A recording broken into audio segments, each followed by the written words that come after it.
Peace and blessings, family. Welcome to my channel, Rooted in Royalty. It's your girl, Aisha Diamond.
He have a big heart. So today, you all, I'm telling you, I am healed. I laughed and laughed and laughed again. One of my elder cousins said, "You still silly." Really funny. I could see why he all over the world with Ricky Smiley, because this man is naturally funny. It's like he just sit there and talk to you. He not trying to be funny. He just being himself. And he just funny. I'm just over there laughing, and I know he just looking at me like, what is funny? Chris, you gotta tell her to stop smoking, right? Cancer. Right. Chris said you can get cancer, honey. The cigarette is cancerous. What about weed? No, Chris, I had nothing to say right there. Chris is serious getting elected today. That's right. Chris doing the right thing in life. Smoking, he got to come up. Chris done got his boy to come up. Everything he said come up. No. Oh, his birthday come up. Your birthday coming up? When's your birthday? February 18th. February 18th? Wait a minute. Somebody just told me their birthday February 18th. Yeah. What you gonna do for your birthday? Oh, girl, they got some good chicken. Make sure you invite me, man. You said you coming. What you gonna do for your birthday, Chris?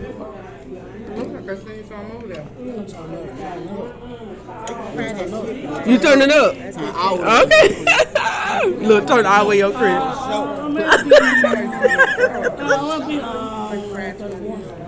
Hey, you gonna be 31? Oh, you young.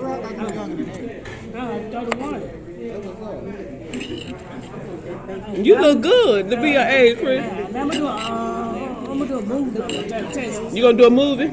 I'm gonna move. A move? Now you can take that. When you want to go party?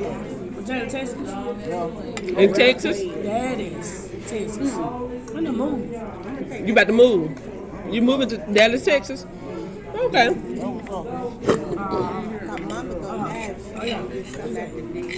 Turn this on. I'm gonna do check. You want some check? You want some check for? Put it in my name. Okay.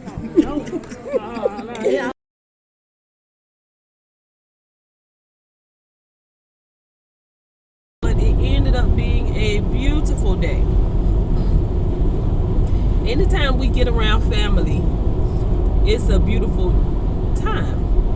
It's a beautiful time. And I was so ready. So ready to get around family. Yes. And I really enjoyed myself.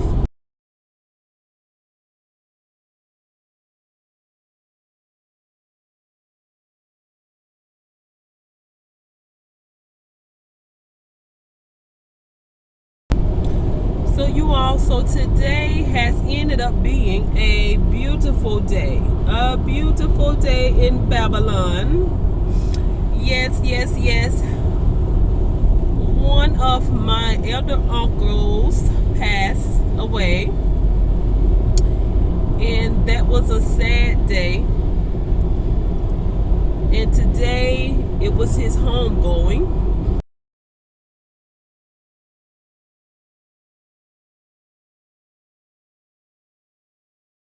I enjoyed myself. So I am now leaving Birmingham, Alabama, heading up to Atlanta, Georgia. And I will be heading back to the motherland soon. So yes, my Uncle Dimple, Jimmy Lee Bass, he was a great man. He was a great man with the biggest heart. He had a big heart. He took care of all of us. Everybody. He took everybody in. Took care of all of us. It was a point of time in our lives when we was younger. He done took all of us, the sisters, the cousins, moms, the aunties, and everybody just lived with him, and he just worked and took care of us. Heart. And just the testimonies about him today really just made my heart smile. At the same time, made me shed tears. I was like, oh my God, it just reminded me of what a great man that he was. And when it's time for us to leave here, it's such a good thing when people can say good things about you. That is your legacy. At the end of the day, when it's time to leave here, we cannot take any material things with us. We cannot take anything with us. None of this will matter. No kind of car, no kind of house, no kind of clothes, no material things will matter when it's time to leave this world. What is going to matter is what type of person that you are, or what type of person that you was, what kind of heart that you have, how did you treat people, what can people say about you. That what matters. That is what's going to stand. Even on Judgment Day, how we treat people is deeds, and our deeds will live forever. Good or bad, they're going to count at the end of the day. So we have to be wise in this life. It's time to wake up. It's time to be wise. And we just have to live a life that matters. Live a life that's going to count. Live a life that's going to count at the end of the day. That's what we have to do. And my uncle lived a life that matters at the end of the day. Everybody know that he was a great man. He was a man that did not play the radio, baby. Honey, he did not play the radio. You had to come correct. You had to come correct. And I can remember getting ready for Africa. I told my mom, I said, I want us to get together so we can go and visit Uncle Dimple. We just need to go visit him because it had been a while since we visit him. And lo and behold, I did not get a chance to go with Mom to visit him because the next time I saw him, which was the last time I saw him, was at my mom's funeral. Yes, that's the last time I saw my uncle, at my mom's funeral. And it was so very good to see him.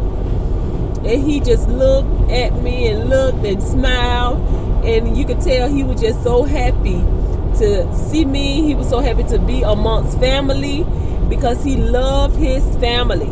He loved family. So, it's hurtful when people leave here, but it's reality. We all got to cross that road. So it was Uncle Dimple's turn to cross that road. Mom, it was her turn to cross that road. we all have a turn to cross that road. My thing is, when it's my turn, I want to be ready. So right now I live my life getting ready to cross that road. That's what it's about. That's what life is about.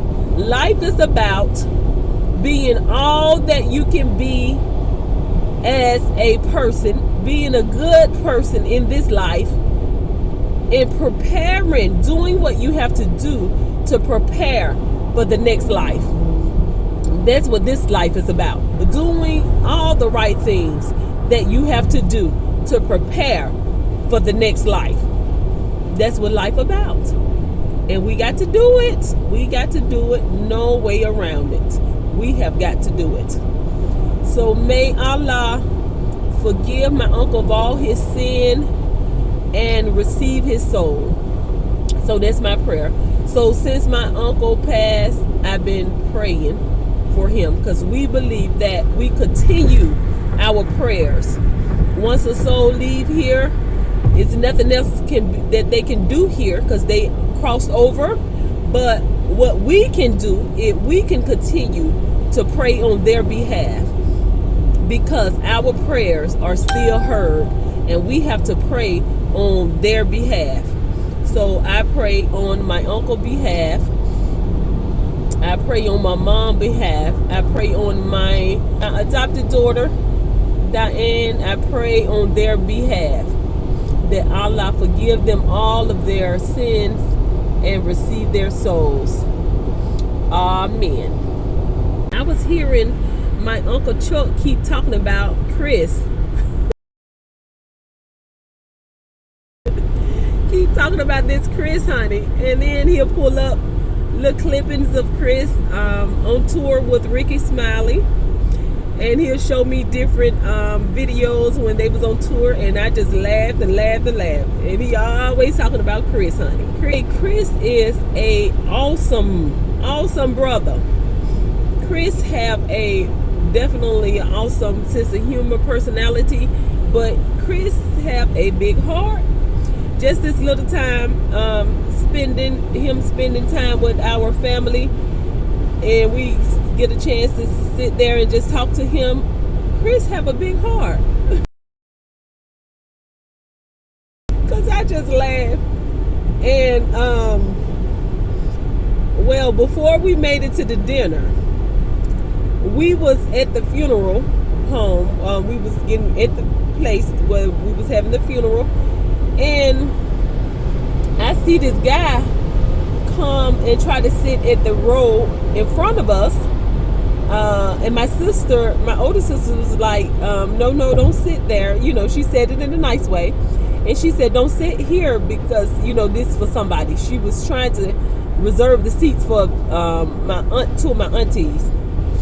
And so she told him, she said, but you can come and sit right here, though. Sit on our row. So I had to move out the way so he could get by. And as he was going by, she said, come on, you can sit over here. Come on, don't be scared. We don't bite. And then as he was passing by, I'm looking like, wait a minute. This man look familiar. I'm like, is this Chris? I was like, I said, this look like Chris. Look like the guy that my uncle always showing me on YouTube. So I'm looking around for my uncle because I'm trying to ask him, is this the Chris? So anyway, after the program, then I asked my uncle, I said, is that Chris over there? He said, yes. And I said, I was wondering. I kept looking at him like, this look like Chris. So we get to the restaurant, and we all sitting there eating. And then I started talking to Chris. And it was so funny, you all. I had to run in the bathroom because everything was coming up. I was laughing so hard. So it was this other family that come in, and they sat over near us. And the guy was like, and the guy was a real nice guy. He was like, hey, Chris. He was like, can I take a picture with you, Chris? And Chris all smiling. Chris was like, yes. Child, my auntie My auntie is so funny. I won't call the auntie name, but my auntie is so funny. She was like, that's going to cost you. That's going to cost you. So she telling the man that he got to pay to take pictures with Chris. And so the man was like, oh no. The man was like, I just left my uncle's funeral. I just want to take a picture of Chris. And my auntie, let's go. I said, it's okay, it's okay, sir. It's okay. Go ahead and take a picture. Go take a picture, Chris. Chris was so happy to take a picture with the man. Because, Chris is at the point in his life now, it touches his heart when people recognizes him and want to take pictures and everything, because he is a good brother. He a good brother, loving brother. So Chris was all happy and everything to take pictures. Y'all, my auntie, we thought she was playing at first. She was not playing. She's still sitting over there to the side, talking under her breath, fussing about the man taking pictures with Chris, talking about the man taking too many pictures. The man, he said he just wanted to take one picture or whatever, but he was taking a lot of pictures. And he just started pulling other people in the pictures and everything. It was like, he over there talking about he want to take a picture. He over there taking 500 damn pictures, and and she just going on. I was like, auntie, shh. I was like, it's okay, it's okay, it's okay. Calm down. It's okay. Y'all, it was so funny. And then one of my sisters, Myra, she come back. She didn't know what was going on, because at this point my auntie keep fussing, and Chris scared. Got Chris scared and the man scared. Both of them were scared, and my auntie would act like she was the man manager or something. She was not that man manager, but she going on like she the man manager. So my sister Myra, she come back from fixing her plate, so she sit around at the table. She was sitting in front of Chris, and so she kind of looked. Now she very observant, so she paying attention to everything. But me, honey, I don't pay attention to nothing. So when she sat down, she looking at Chris and looking at the man across, he on the other side. And she looking, and she, getting her fork and stuff, getting situated. And she looking at Chris. She was like, Chris, you okay? She said, you over there kind of looking a little razzle-dazzle. Oh, I laughed so hard. I laughed and laughed. She said Chris was looking, his eyes was going side to side. He was just scared. Chris was scared, honey. My auntie done scared the man, honey. Got him scared and the man scared. And so we started talking about that and just laughing. And I had to just get up and go to the restroom. I was laughing so hard. I am so silly. So I'm waiting on my older sister to come back so I can tell her about it. I said, I got to tell somebody about this. Honey, my auntie over there fussing like she is the manager. And she got Chris scared and the man scared. The man was looking razzle-dazzle and Chris was too. That was too much, honey. You all had to be there to know. And me and my brother-in-law, we thought my auntie was playing at first, because she was like, no, you have to pay for the picture. And I'm like, man, just go on. Go ahead and take a picture. So we thinking she playing. She was so serious. So you all, that was so funny. So my older sister finally come, and I was able to tell her about it, and I'm laughing again. I had to just get myself together, honey. And then when it was time to go, I said, Chris, come on, let's take another picture.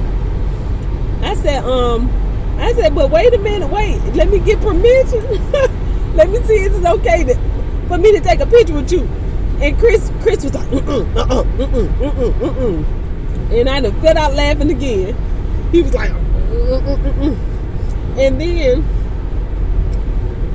Chris said, my manager name, such and such. And he called out his manager name. Because I guess Chris said she act like she my manager. She ain't none of my manager. Chris said, my manager name's, and he said the manager. Child, honey. And so Chris, toward the end, Chris got up and stood kind of behind my older sister, which was sitting next to me. And he gonna come over there telling me, talking about, yeah, I need to lose weight. I said, you need to lose weight, Chris. I said, honey, don't worry about it. We all in the same boat. I said, we all need to lose weight. And then my older sister said, we sure do, Chris. We need to lose weight. And then my older sister sitting there eating ice cream. And she talking to Chris. And Chris looked at me and pointed at her back. He said, she ain't gonna lose weight. My older sister couldn't do nothing but laugh. He said, she ain't gonna lose weight. Chris is so funny.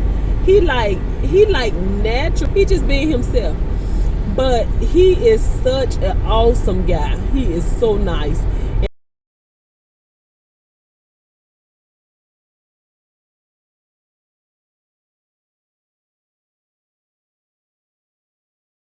And after he said, come on, everybody take a picture, family picture, come on. And he done made his mama and all my family get in the picture. I thought he was gonna try to get in the picture, but he was the one that took the picture. So that was so nice of him. But yeah, I really enjoyed myself. So happy that I was able to spend time with family, and hate to spend time with family all the time under these circumstances. Just to get with family was a breath of fresh air. I am so grateful for that. Alhamdulillah, mashallah.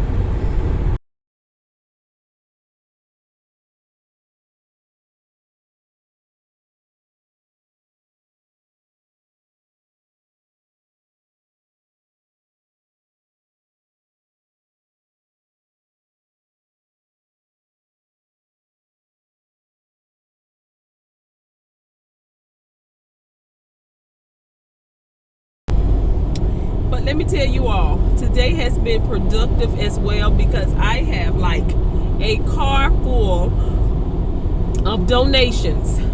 A car full of donations. I had to empty out the car. I had to empty out the car before I came this way. And the car was full of donations before I came this way. And now the car full of donations again. So before I go back, I have to make sure that I box up, pack up all the donations and ship to Africa, so we can continue our Africa Clothing Drive.